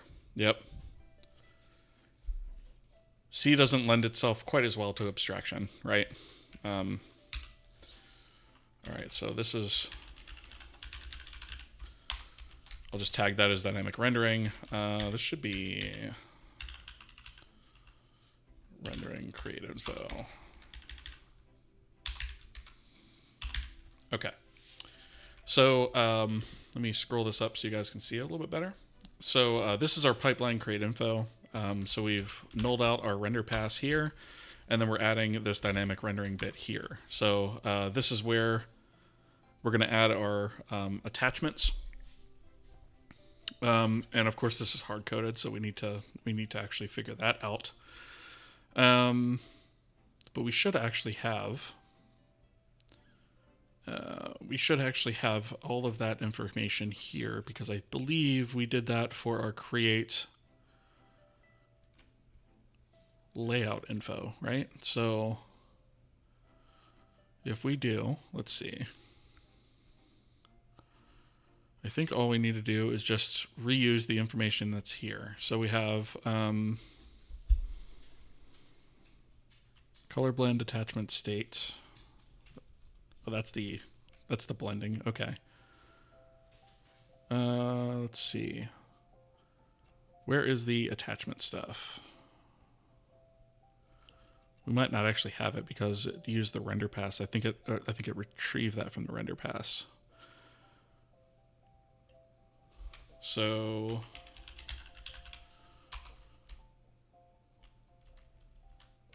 here's the attachment state, attachment count,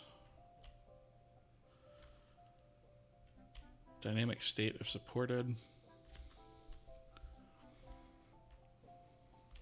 So I think we're probably going to have to pull in attachment data.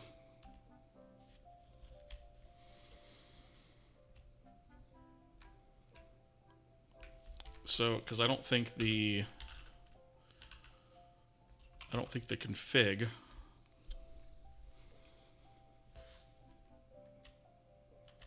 config actually has attachment stuff. Descriptor set layout. Yeah. Okay, so we don't have that. So we're gonna have to figure that out. Not a huge deal though, because we should know. Let me think about this for a second. So when we go to create a shader,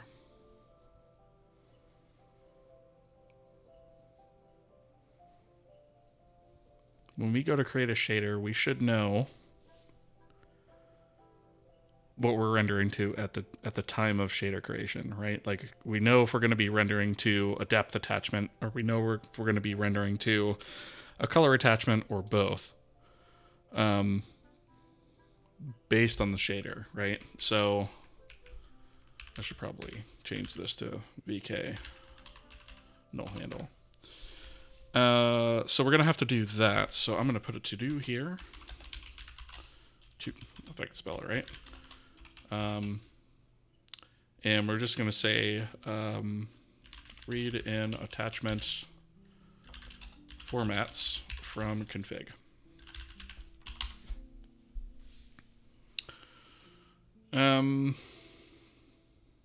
All right, so we do that. We add it to the P next chain here. And then we just create the graphics pipeline as normal. So not a huge deal, but we do need to add in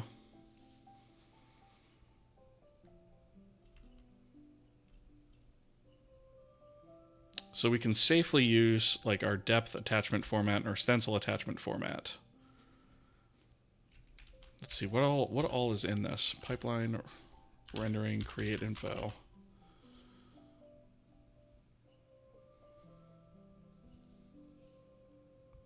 Okay.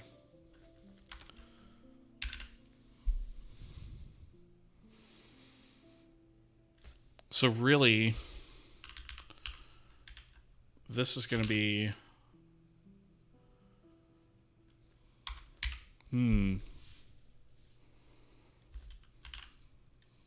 context device depth format. Right, we know that's always going to be that. So the only one we really need to figure out is the color attachment. And that's going to be how many color attachments we have, and what the format of those attachments are.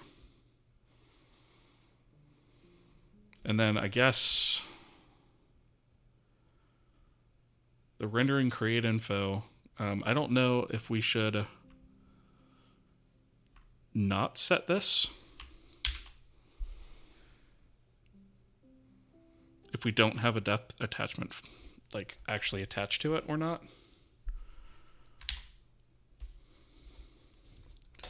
Let's take a look at the spec.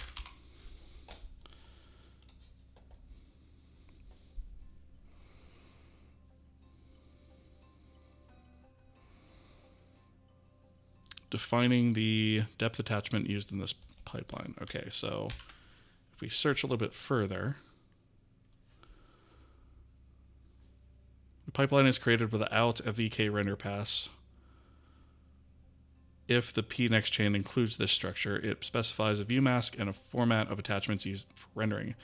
If the structure is not specified, the pipeline does not include a VK render pass, view mask, and color attachment count are 0, and depth of format, attachment format, and stencil format are undefined.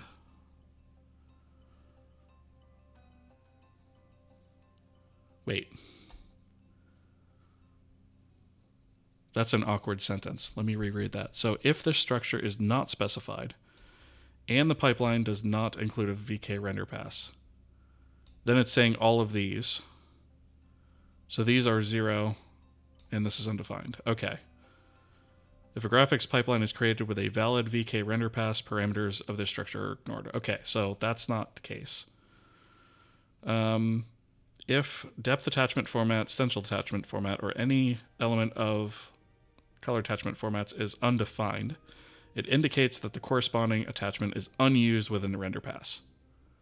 Okay, so we do need to actually set undefined if it's not used. Okay, that's fair enough. So I think what we should probably do, we can only have one depth attachment and one stencil attachment, right? And I think that's pretty ubiquitous across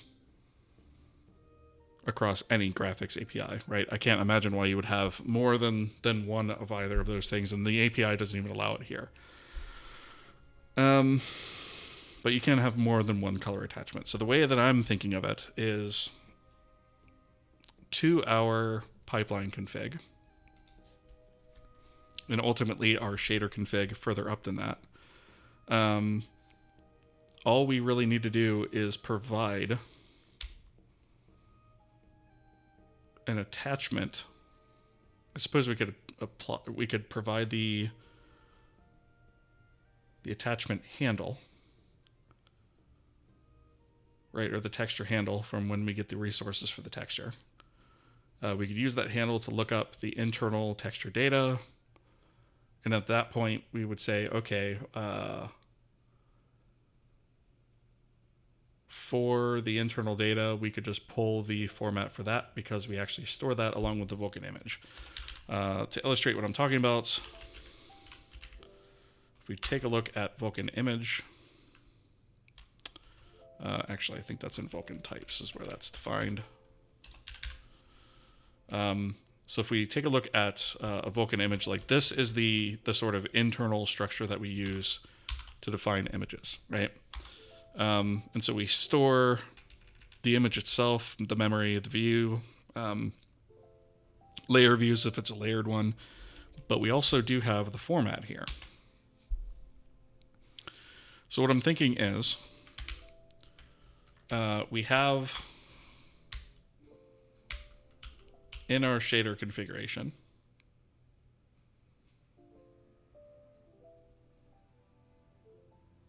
I suppose we could just like provide a list of formats, right? Or like we probably ought to provide like a list of attachment textures, I suppose you could say. Are we going to have that when we create the texture though?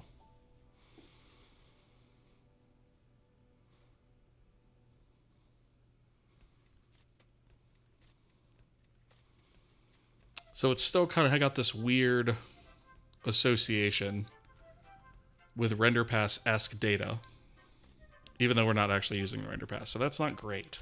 It's a little bit better, but it's still not great. So I guess when we go to create the graphics pipeline, what we need at this level is a list of formats. I guess we could have like a list of formats for the color attachment, right? And then we can just get the length of that list for that, and then just provide formats for depth and stencil. I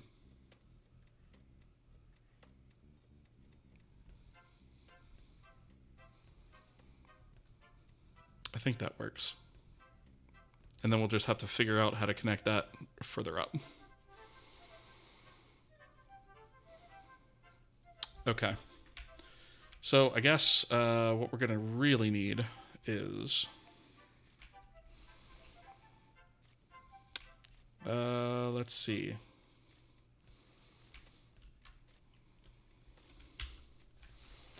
let's go to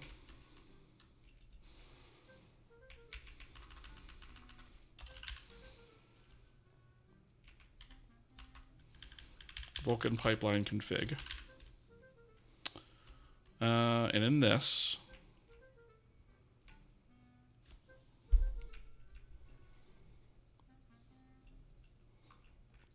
we'll just need to add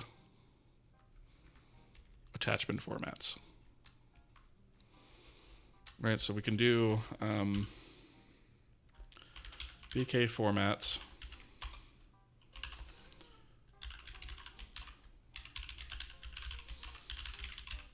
color attachment formats, right? And we'll also do a U32 color attachment count, right? And then we can also specify VK formats, depth attachment format, and then also stencil attachment format, right? And so what that will give us is just an easy way in here to say config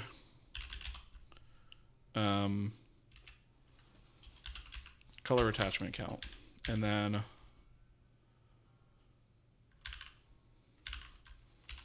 config color attachment formats, right? Which is already an array. And then we can do here config depth attachment format, right? Which eliminates the need for that. And then we can do config stencil attachment format.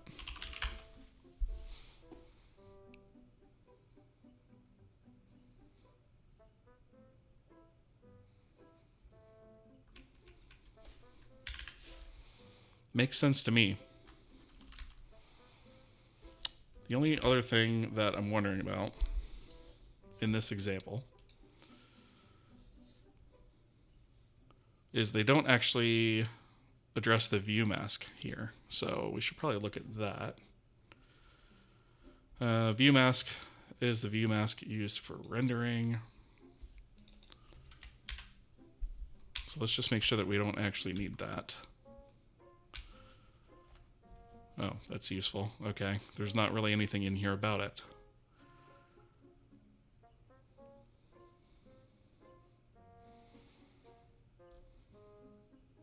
Okay, I mean, it's the view mask for rendering. Great, what the heck does that mean?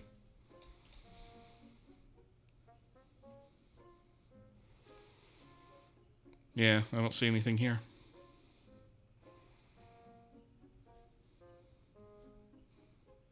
Okay. Well, I'm just going to assume that can be 0 for right now. How did you edit code in that pop-up? So that is a feature of one of the plugins that I have installed where I can do a peak definition.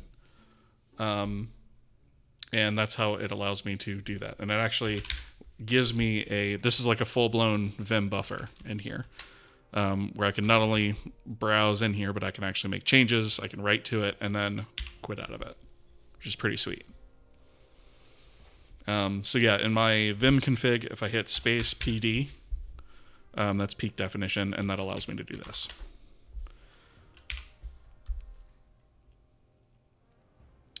Red Zone, how's it going? Tammin, good to see you. How's it going? Hope you're doing well. Since we have so much virtual memory, we could use some of the bits in the address of an asset to tell us what it is.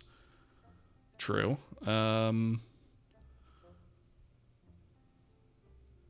Oh, yeah. Red Zone. Let's try to keep politics out of here, huh? I'm gonna delete that message. We don't discuss that kind of stuff in here. Are you trying to entirely swap to dynamic rendering or just supporting it? I'm entirely swapping to it. Yep. I'm gonna handle mobile support completely differently when we get there. I wonder, does the web GPU use dynamic rendering under the hood? That is a good question. And I could probably tell that by whether or not it uses render passes or whatnot. I can't imagine that it would, though, like, exclusively. Maybe it does, like, if it's available, but, like, that wouldn't really work.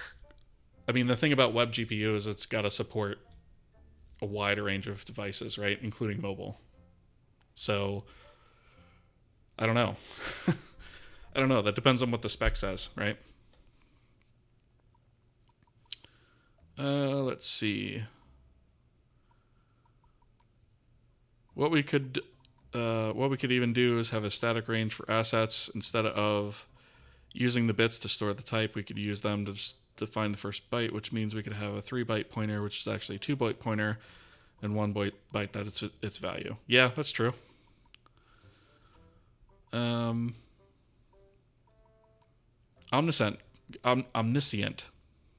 I probably still said that wrong. Hello, how's it going? Good to see you. Let's see. Sometimes I say random stuff to see what type of humor people have, but I understand. Yeah, I just try to keep that kind of stuff out of here. Just because it doesn't really fit with the vibe of the channel, you know? And I definitely don't want to start any wars in chat. So I just, as a rule, I just, kind of say no politics in chat. All right, let's see. What plugin is that? So it's actually, I think it's my LSP that does it, actually. But it might also be Telescope or a combination thereof. I'm not exactly sure off the top of my head which one of them powers that, but I know that the LSP is responsible for the peak definition aspect of it and actually pulling up where that is. And I think it also is what causes the window to be launched, but I'm not 100% sure on that. We'll look into the Vim LSP peak definition. Don't have mine configured. Yeah, I think I want to say it's Telescope that does it, using the data that's fed to it from the LSP. I think. More than likely, it's probably Telescope. Okay, so now that we have that, we need to go to shader, create. So our shader config is probably not going to have any of that stuff. Let's see. So we have render pass there, internal shader render pass. That actually, didn't we nuke that? Yeah, we did. All right, so this is no longer valid. I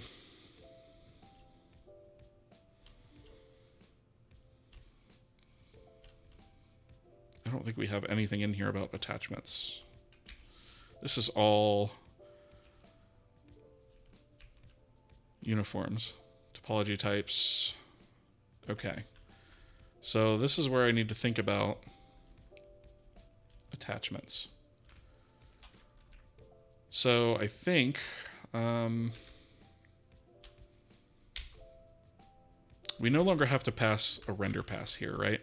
But like most of the places where we're actually creating the shader, we are aware of like what attachments we're going to be rendering to, just from the nature of what the shader does. And actually, if we look at one of our shader config files, right? We know what our stages are. We know what our shader files are. We know whether or not we're doing depth test and depth right. We don't have a stencil test or stencil right on here. I don't know if we necessarily need that at this juncture. Let me think about that for a second.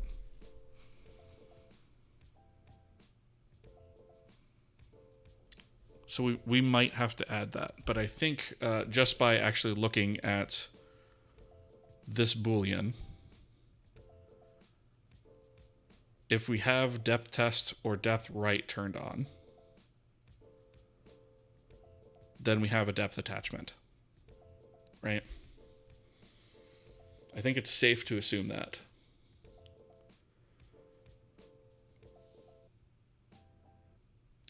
As far as the color goes, though,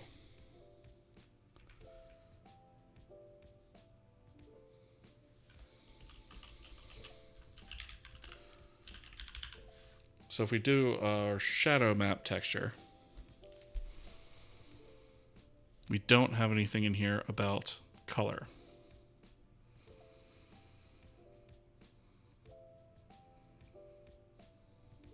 Right, so we would probably need, do we want to put that information here or in code?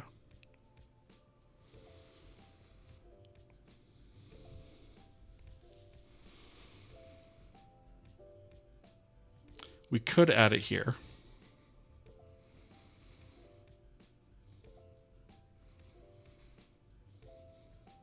But then we would not necessarily know what like format and stuff from just this alone is what I'm trying to think of. Like depth and stencil are easy. We can get that from the device. That's not a problem. It's the color format that can become an issue.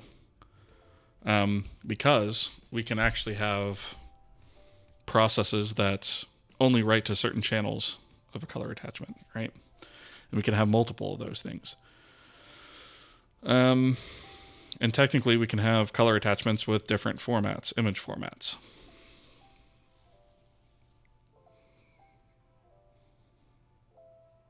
So I don't know if it makes sense to actually define that here.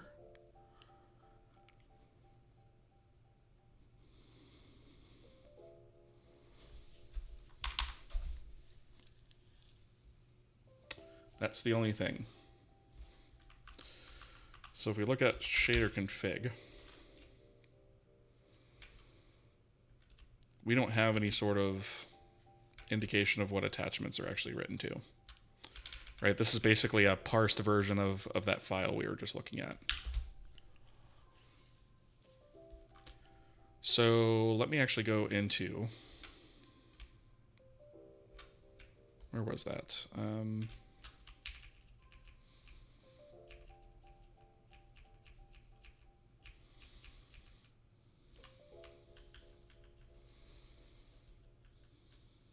Is it not in here?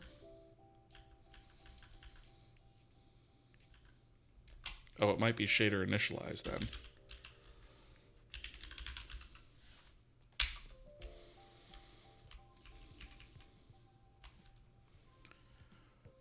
Let's see. So we have, here's our attributes, our vertex attributes, descriptor pool, descriptor set layouts,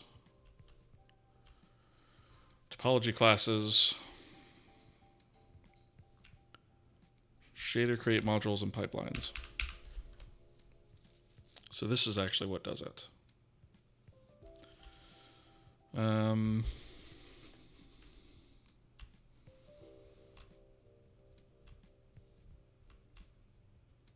This is all descriptor setup. Okay. So I don't need to change any of that. I think what needs to actually change,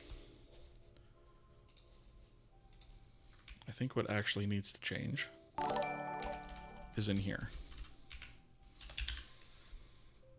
Red Zone, thank you for the follow. Appreciate that.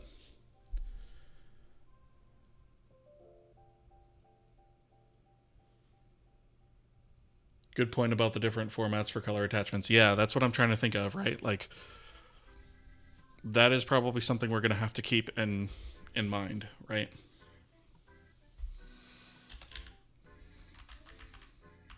Shader create modules and pipelines. Why is that not? Okay.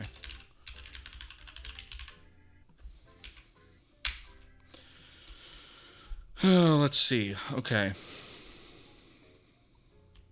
So here's where we load up the shader modules. Here's the pipeline config.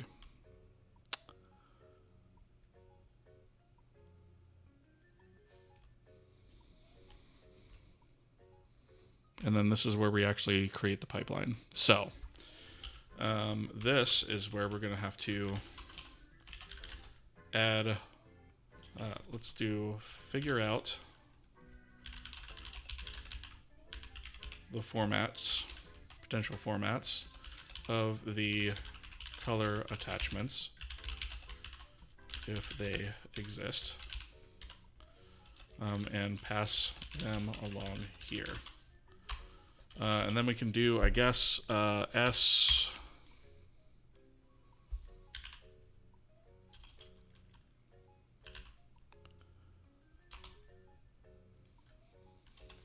We can check the shader flag bits, I think.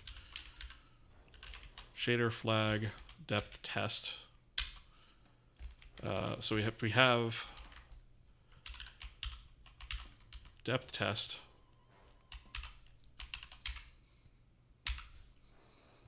Right. Well, actually, we could just say that.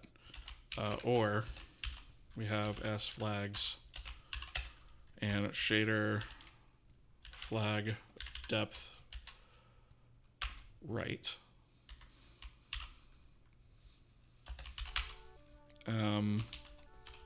Then we can say pipeline config depth attachment format equals context device depth format. And then we'll also just assume stencil attachment format is the same thing. Else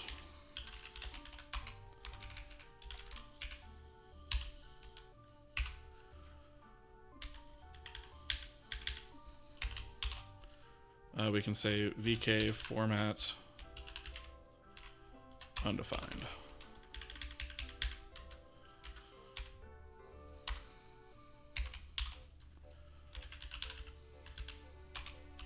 Right?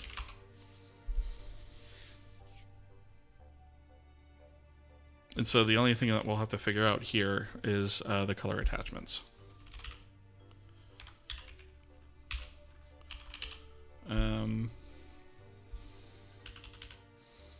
So let's actually just do color attachment count is 1.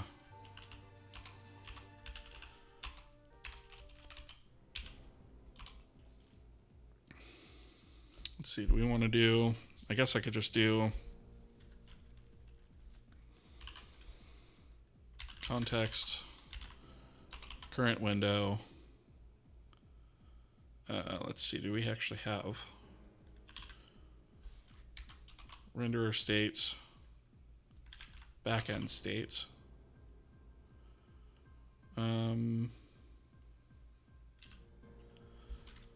Swap chain, image format, right? And obviously that's not like, that's super hard coded, right? But that's probably, like, that's an example of something that we could use. Are you a full-time streamer? I'm not, unfortunately. Yeah, I don't have the the following or the income from this to do that. So, no, I'm only able to do it part-time. The image format should have been in your now deleted render passes. Exactly, yeah. So technically speaking, I know that information at the time that I'm loading the shader, right? But that's only because up till now I've been creating the render pass right before I create the shader. So theoretically in all those spots I do know this information, but it would be nice to be able to, say, load the shader from anywhere, and be able to determine from the shader config what that format or formats should be.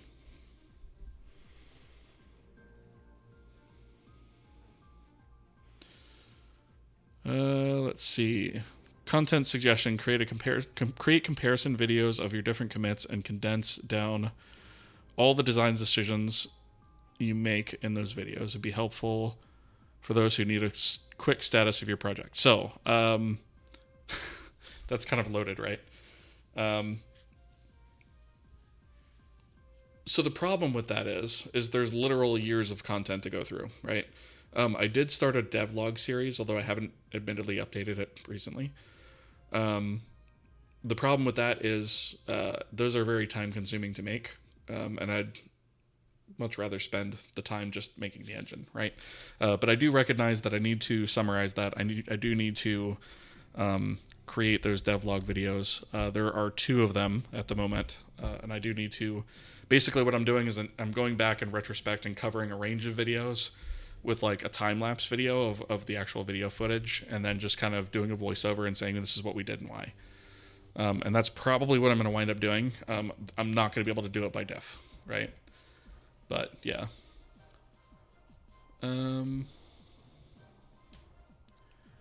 Trackmania seems to be the latest hype on Twitch meta because there's a community event going on. Time to play that game. Fair enough. Fair enough. We're actually pretty much done for tonight anyways. That's why I'm putting this in here. The to-do, because I have to get up for work in the morning, right?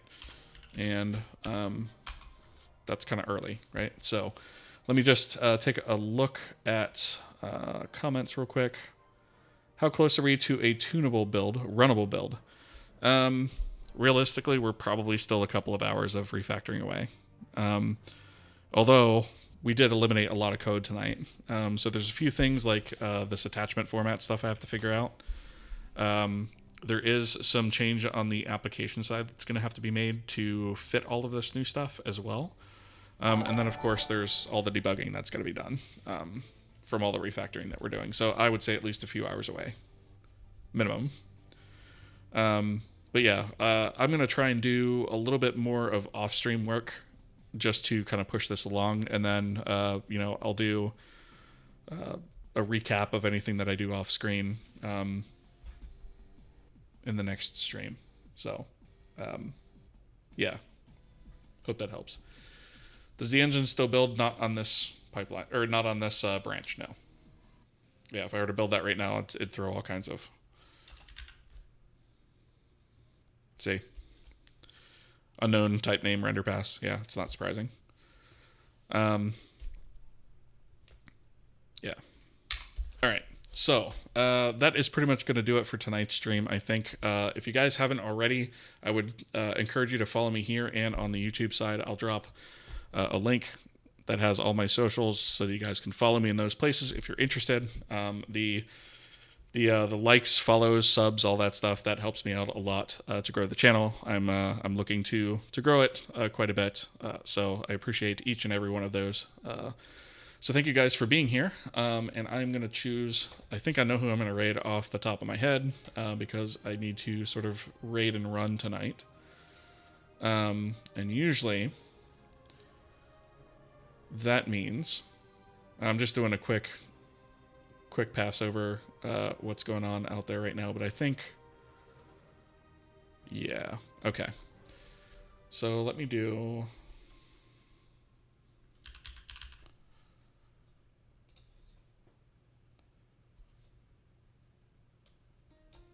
I'm going to raid Ferret Software because that is a pretty good cause. It's a ferret rescue where they take ferrets who are in dire conditions, near-death scenarios, and they rehabilitate them and give them a permanent home. They're not rehomed or fostered out or anything. They are given a permanent home there. And the ad revenue from this stream completely supports that operation 100%. So I think it's a really great cause, and I like to support it as much as I can. So that's who we're going to raid tonight over on the Twitch side. And yeah, that is pretty much where I'm going to end the stream tonight. So thank you guys so much for being here, and we'll catch you guys on the next stream. So see you guys later. Bye.